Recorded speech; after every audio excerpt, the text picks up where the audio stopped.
CM Chandrababu visionary కాదని, విధ్వంసకారుడని YSR Congress party Anantapuram జిల్లా అధ్యక్షులు అనంత వెంకటరామరెడ్డి ఆగ్రహం వ్యక్తం చేశారు. వైఎస్ఆర్సీపీ వారికి పనులు చేయనంటూ చంద్రబాబు చేసిన దిగజారుడు వ్యాఖ్యలను వైఎస్ఆర్సీపీ తీవ్రంగా ఖండిస్తుందని అన్నారు. వెంటనే చంద్రబాబు తన వ్యాఖ్యలను వెనక్కి తీసుకోవాలని డిమాండ్ చేశారు. ఇన్నాళ్లు వైఎస్ఆర్సీపీపై తనలో దాచుకున్న కుట్ర విషయాన్ని చంద్రబాబు బయటపెట్టారు.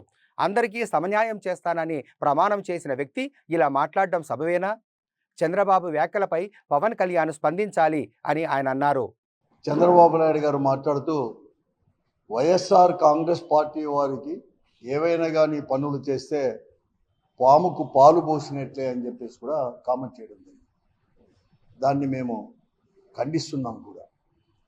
ఒక ముఖ్యమంత్రి హోదాలో ఉంటూ మరీ ముఖ్యంగా కూడా 42 సంవత్సరాల అనుభవం అని చెప్పుకునే ముఖ్యమంత్రి 14 సంవత్సరాల 9 నెలలు ముఖ్యమంత్రిగా పనిచేసి ప్రతిపక్ష పార్టీ హోదాలో కూడా పనిచేసి ప్రతిపక్ష నాయకుడిగా పనిచేసి అంత సుదీర్ఘమైన అనుభవం కలిగిన వాడు ప్రజాస్వామ్య పద్ధతిలో ఎన్నిక కాబడి ముఖ్యమంత్రిగా రాజ్యాంగబద్ధంగా కూడా ప్రమాణ స్వీకారం చేసి అటువంటి మాట్లాడడం అతను తగదు, వ్యక్తిగతంగా కూడా తగదు. దీన్ని మేము ఖండిస్తూ వెంటనే కూడా ఉపసంహరించుకోవాలని చెప్పేసి కూడా మేము డిమాండ్ కూడా చేస్తున్నాం. ఎందుకంటే ముఖ్యమంత్రిగా ఉన్నప్పుడు అందరికీ సమానంగా చూసుకోవాల్సిన అవసరం కూడా ఉంది.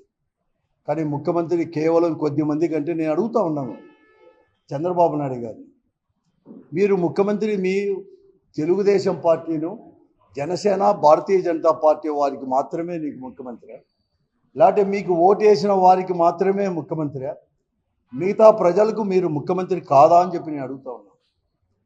చాలామంది కూడా ముఖ్యమంత్రులు అయ్యారు ఈ భారతదేశంలోని, ఆంధ్రప్రదేశ్కే కాదు. ఏ ముఖ్యమంత్రి కూడా ఇట్లా మాట్లాడలేదు. ఈయన చంద్రబాబు నాయుడు గారు మాత్రమే ఇటువంటి మాట్లాడారు.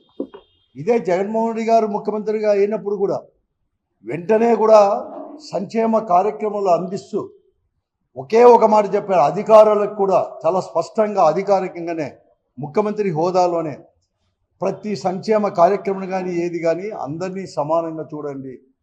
ఎవరైనా కానీ వైఎస్ఆర్ కాంగ్రెస్ పార్టీకి సంబంధించిన నాయకుడు కానీ కార్యకర్త కానీ లేకపోతే ప్రజాప్రతినిధి కూడా వారు ఓటు వేయలేదు కాబట్టి వారికి అందించవద్దండి అని ఏనాడు కూడా అడగలేదు.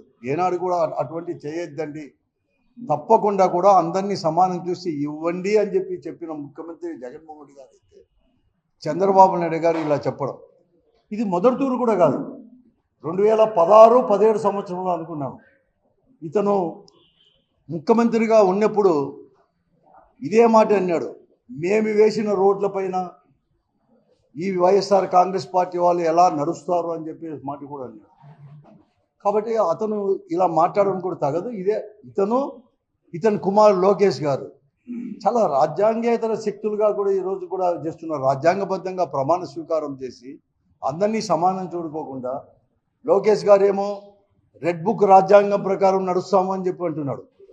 ఈ కక్షపూరితమైన రాజకీయాలన్నీ కూడా ఈ రాష్ట్రంలో కూడా చేస్తూ ఇప్పటికే చాలామందిని ఇతర పార్టీ వారిని సోషల్ మీడియా అని చెప్పేసి ఎప్పుడో 4 సంవత్సరాల కిందట 5-10 సంవత్సరాల కిందట కూడా కేసులు పెట్టి